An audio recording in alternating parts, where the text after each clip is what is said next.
ఈరోజు మనం మగజాతి ఆణిముత్యాలు మగాళ్ళలో ఎన్ని రకాలు చూద్దాం. మగాళ్ళు డిఫర్ అవుతూ ఉంటారు. వాళ్ళకి జీవితంలో వచ్చే సందర్భాలను బట్టి సన్నివేశాలను బట్టి మారుతూ ఉంటారు. ఇప్పుడు నేను చెప్పేవారు అలాగే ఉంటారని చెప్పలేం. Alpha male, beta male, gamma male, omega male, delta male, sigma male, వీళ్ళల్లో రకరకాలుగా ఉంటారు. వీళ్ళల్లో ఎవరు గ్రేట్ అని చెప్పలేం. వాళ్ళ సిచ్యువేషన్ బట్టి వాళ్ళు గ్రేట్గా ఫీల్ అవుతుంటారు. ఆల్ఫా మేల్, వీళ్ళు మనం స్టోన్ ఏజ్లో చూసి ఉంటాం. ఎందుకంటే అప్పట్లో పులిని వేటాడేవాడు ఆల్ఫా మేల్. అదే క్యారెక్టరిస్టిక్స్తో ఉండేవాడే ఇప్పట్లో ఆల్ఫా మేల్. వీళ్ళు చాలా కాన్ఫిడెంట్గా ఉంటారు. ఏదైనా విషయానికి ముందు మేమే అని దూకుతుంటారు. అండ్ వీళ్ళ పర్సీవరెన్స్ కూడా చాలా హైలో ఉంటుంది. వీళ్ళు ఓవర్ అచీవర్స్. ఏ విషయంలో అయినా విజయం వీళ్ళదే సొంతమవుతుంది. వీళ్ళతో కంపీట్ అవటం చాలా కష్టం. వీళ్ళు చాలా ఏకాంతంగా గడపడానికి ట్రై చేస్తూ ఉంటారు. ప్రపంచానికి దూరంగా వాళ్ళ థాట్స్లో వాళ్ళు బతికేస్తుంటారు. కానీ వీళ్ళు టూ ఫ్రెండ్లీ, అందరితో బాగా కలిసిపోతూ ఉంటారు. వీళ్ళు ఎప్పుడూ ఒంటరిగానే డెసిషన్ తీసుకుంటారు.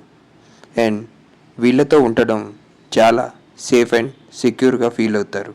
ఎందుకంటే వీళ్ళ యాక్షన్స్ అలా ఉంటాయి కాబట్టి. వీళ్ళతో ట్రావెల్ అయితే చాలా బాగుంటుంది.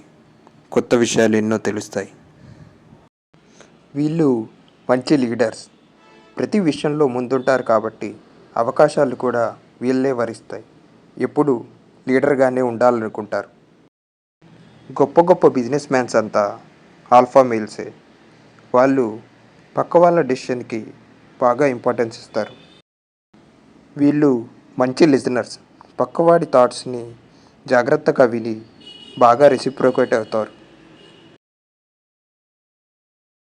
వీళ్ళు మంచి కరిష్మా కలిగి ఉంటారు. ఎప్పుడు ఇలా హైలో ఉండటం వల్ల ప్రతి ఒక్కళ్ళు వీళ్ళకి ఆకర్షితులవుతుంటారు. బీటా మేల్, వీళ్ళు చాలా ఫ్రెండ్లీ. ఎప్పుడు అందరితో కలిసిపోతుంటారు.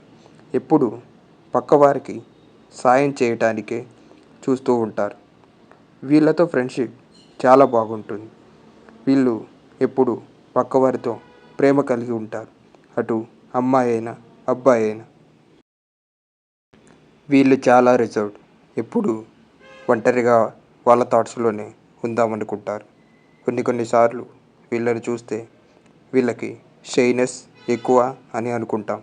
కానీ ఒక గ్రూప్తో కలిసినప్పుడు వీళ్ళు చాలా ఎంజాయ్ చేస్తారు. వీళ్ళు చాలా సబ్మిసివ్. వీళ్ళు వాళ్ళ తప్పులతోనే వాళ్ళని నిందించుకుంటూ ఆ తప్పులలోనే మునిగిపోతూ ఉంటారు. వీళ్ళు ఎప్పుడూ ఏదో కోల్పోయినట్టు అలాగే ఉంటారు. వీళ్ళు పార్టీలు, పబ్బులు అంటూ ఎంజాయ్ చేయకుండా తన తప్పులను నిందించుకుంటూ అలాగే ఉంటారు. వీళ్ళు ఆ పరిస్థితుల్లో పక్కవారు ఎంత చెప్పినా వినరు. తమ తప్పుల వల్లే తమ జీవితం అలాగైపోయిందని అనుకుంటూ ఉంటారు. ఏం చేసినా అందులోంచి బయటికి రాలేమనుకుంటారు. వీళ్ళు తమ రిలేషన్షిప్లో కానీ ఏదైనా విషయంలో కానీ చాలా లాయల్గా ఉంటారు.